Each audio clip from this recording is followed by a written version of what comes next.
This is not to minimize the people who have died from coronavirus. I know it has been deadly for some.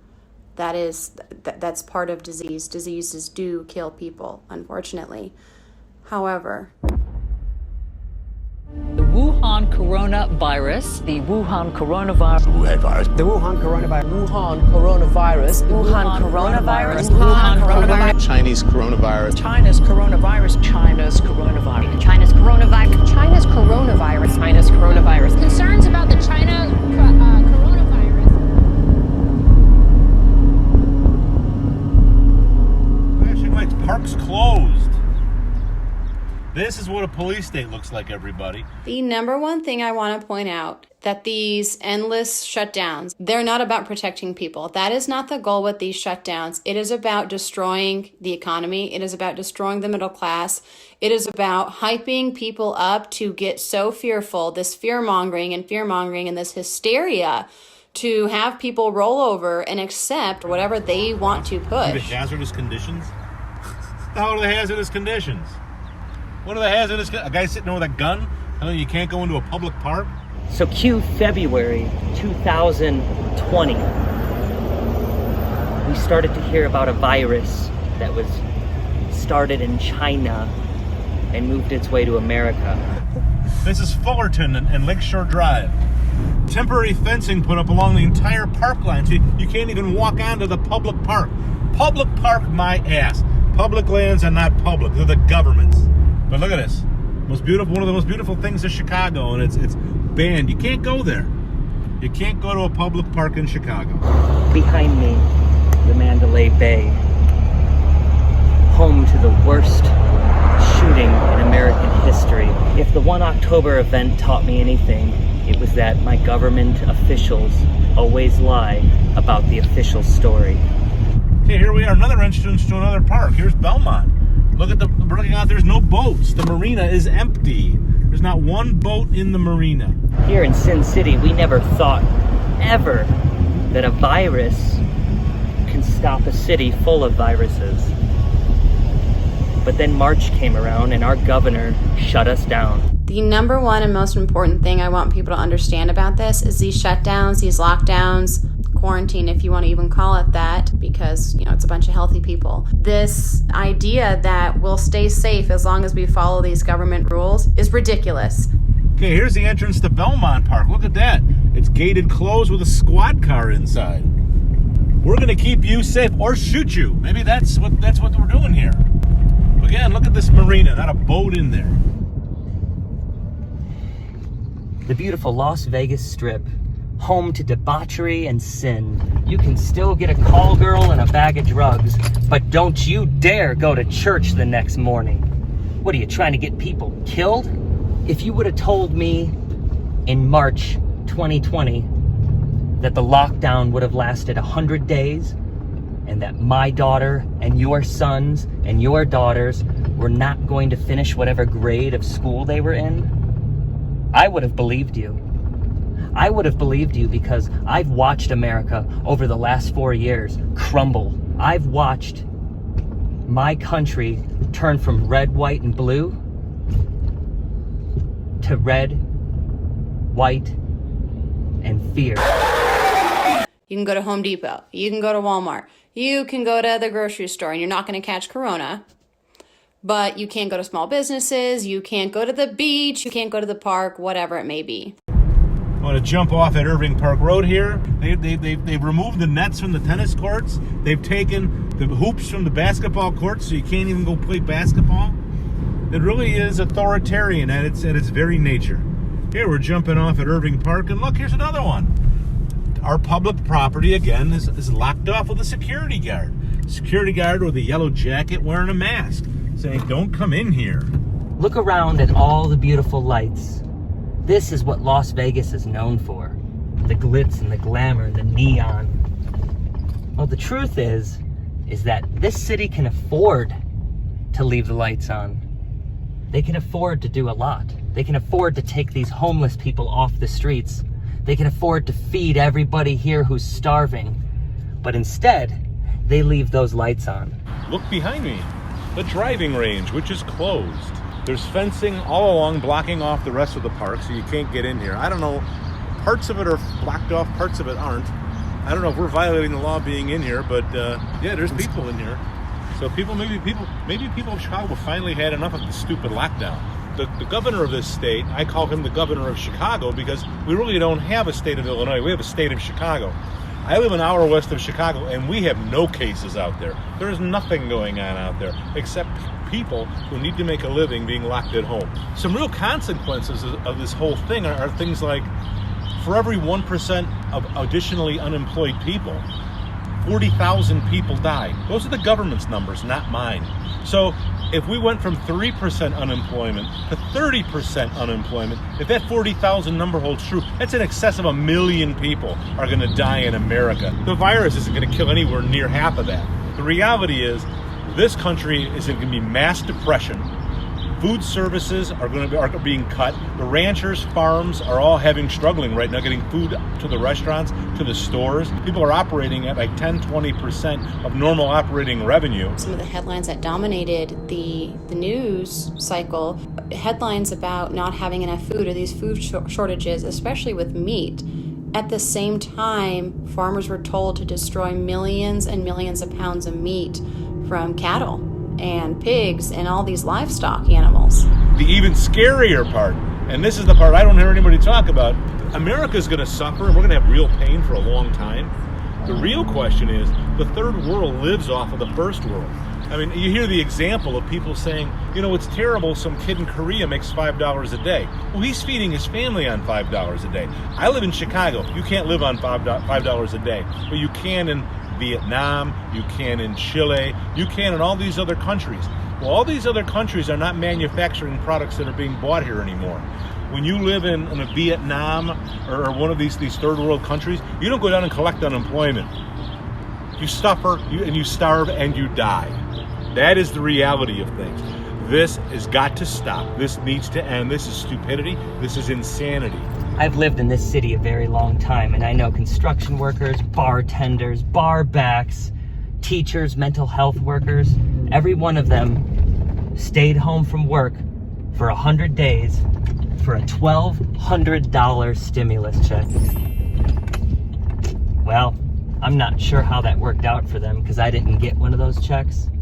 But my guess is it worked out the same way for the guy sleeping on the cardboard box out there.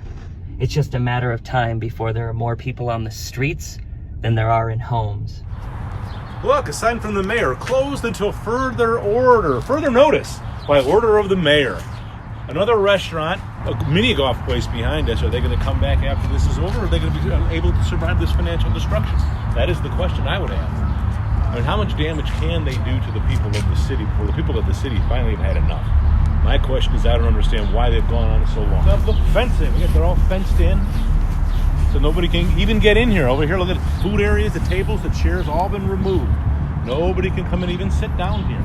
You can't even safe distance at a park.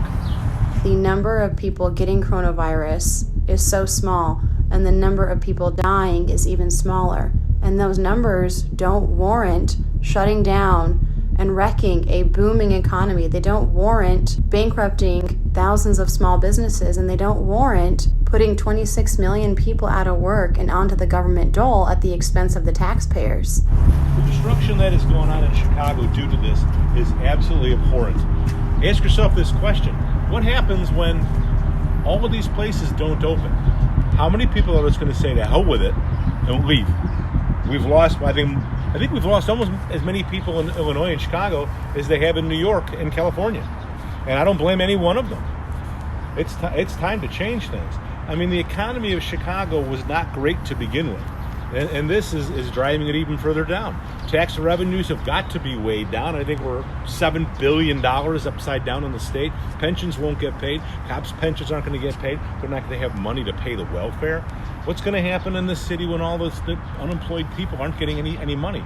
The unemployment, they're not paying people. I know many people that are ineligible to collect unemployment because they were gig workers.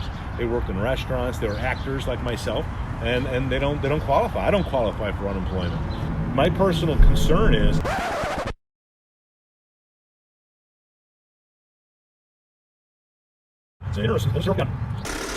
my personal concern is when you have that many unemployed people, when you're going to have spillage out of bad neighborhoods, you're going to have explosions in bad neighborhoods. The inner city I think is going to be burning this year and next year. Point the camera over there at the clown.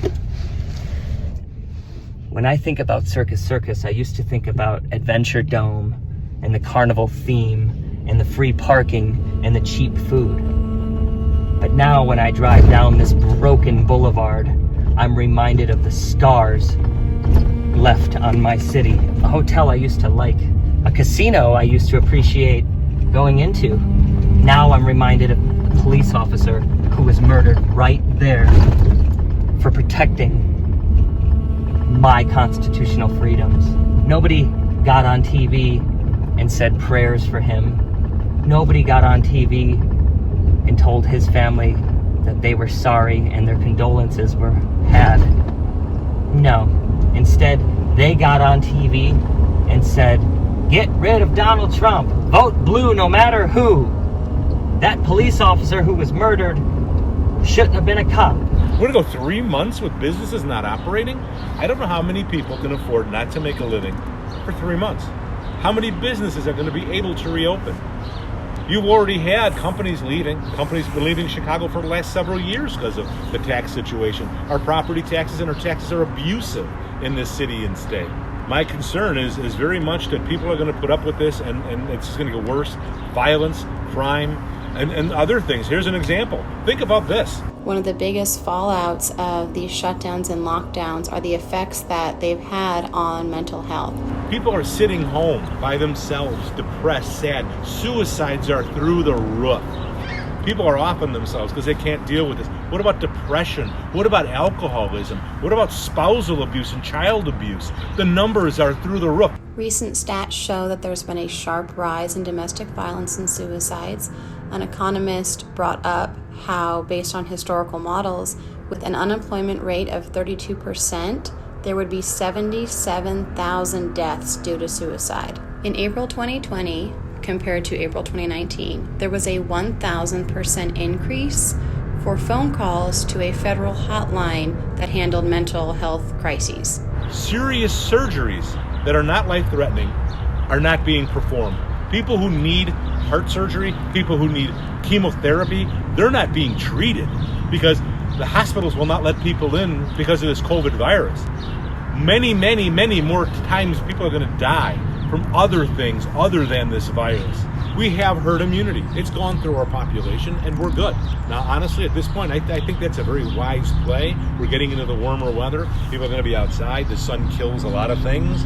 During the time of the Spanish flu, the treatment was they put everybody out in the sun. That's historically accurate. You could find pictures of that. So, yeah, this is a bad time, and I'm very concerned. The kids need to be out. The kids aren't in school. You know what this does to people that have psychological issues and things like that? Kids need to be socialized. They need to be in school.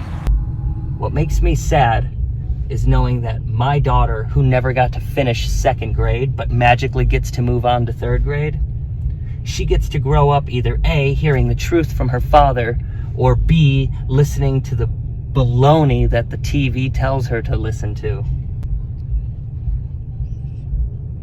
I'm always told to say hashtag Vegas strong, hashtag Chicago strong, hashtag girl strong, hashtag strong strong. Whatever happened to hashtag America strong?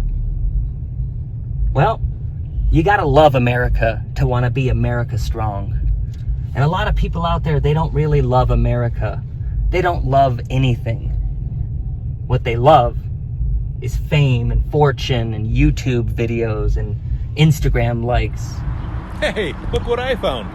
They've had enough, perhaps, and somebody broke the fence down. People jogging through. On the other end, somebody rode a bicycle through it. Maybe there's hopes for the city of Chicago after all. Because look, there's actually some people out here violating the law with the rest of us. Jogging in the park. I don't know if jogging qualifies as social distancing, but I would think it would. I would think golf would. I would think driving ranges would. I would think hanging out in the park walking your dog would qualify. But who knows?